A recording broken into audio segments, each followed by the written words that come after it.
Welcome to Soma and Sage.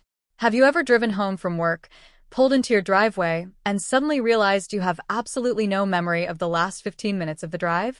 You navigated traffic, stopped at red lights, made the correct turns, and arrived safely, but your conscious mind was entirely somewhere else. You were fundamentally asleep at the wheel, operating entirely on a deeply ingrained, subconscious script. This phenomenon is often called highway hypnosis, but it is not limited to our commutes. For many of us, this is how we live our entire lives.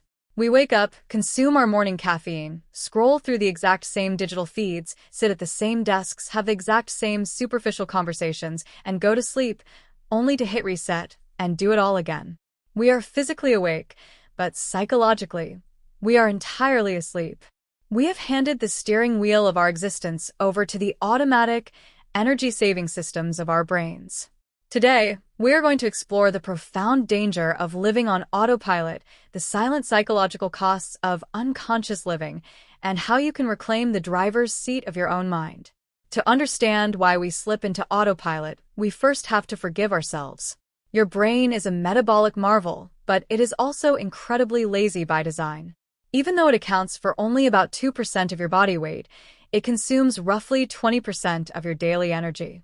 Conscious, deliberate thought, the kind of thinking that requires analyzing new information, making complex decisions, and regulating our emotional responses, is biologically expensive. It drains our mental batteries.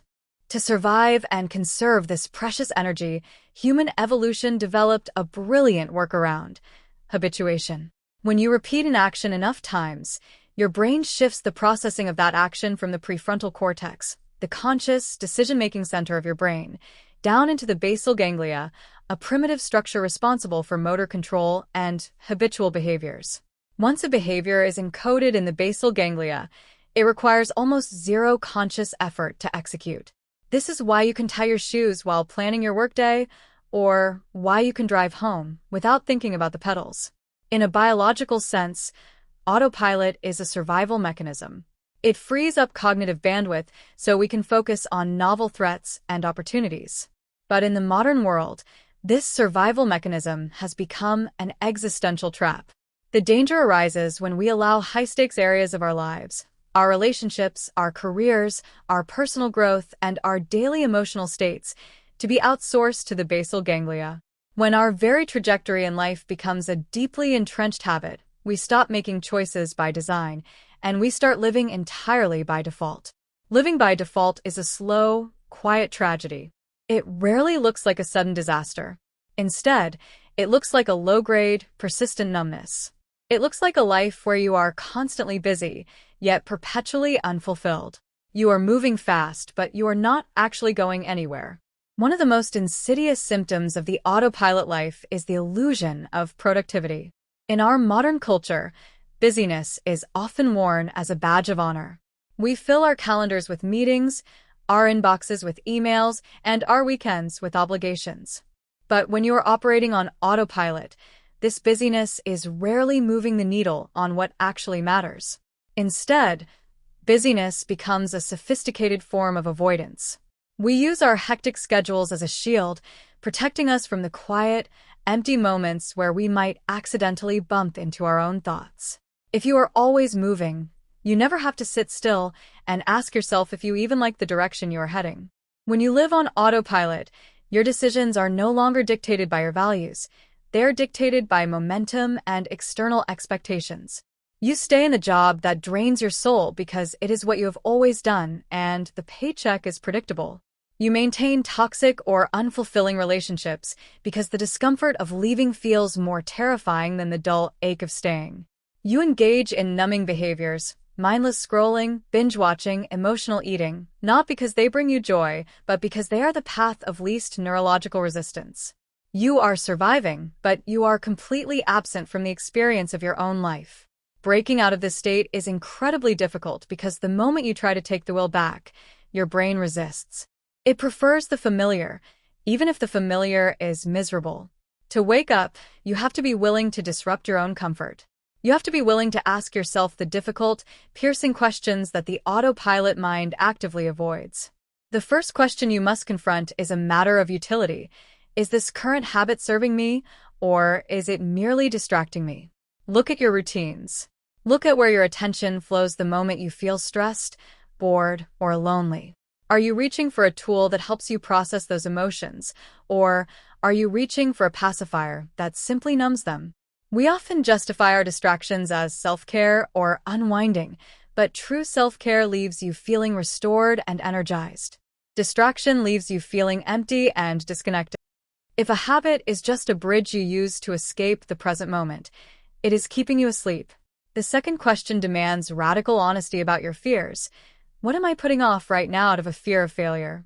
Autopilot loves the status quo because the status quo feels safe. Growth, on the other hand, requires venturing into the unknown, and the unknown triggers the brain's fear centers. We mask this fear with incredibly rational-sounding excuses.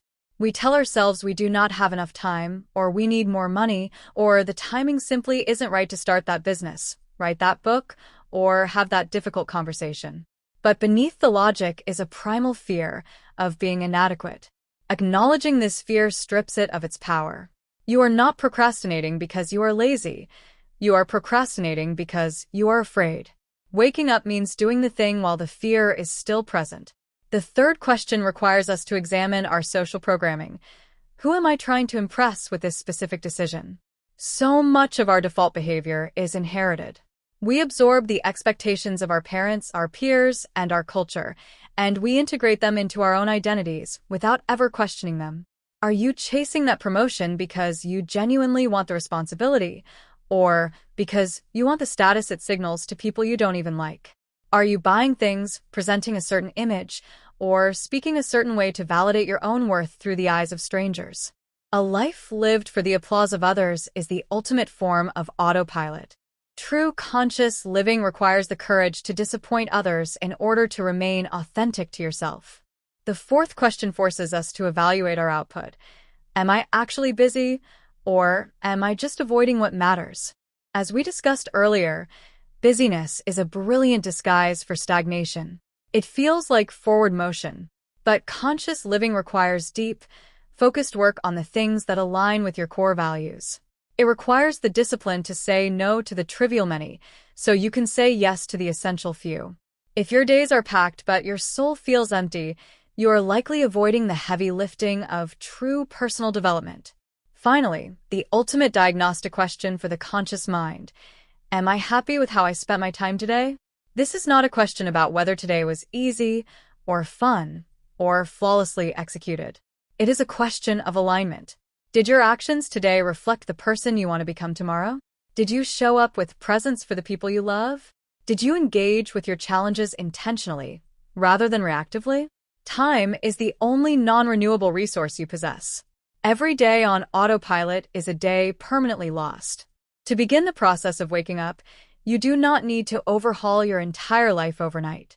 That is a recipe for neurological rebellion and failure. Instead, you need to introduce micro-interruptions into your routine.